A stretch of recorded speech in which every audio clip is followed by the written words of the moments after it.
री गूगल। क्या है बोल। होली आ रही है। हाँ आ तो रही है। किंगे सु आएगी यू। चारों तरफ से आएगी।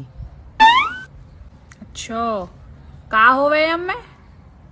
सब एक दूसरे को कलर लगाते हैं, पानी वाले गुब्बारे मारते हैं और पानी भरकर पिचकारी भी मारते हैं।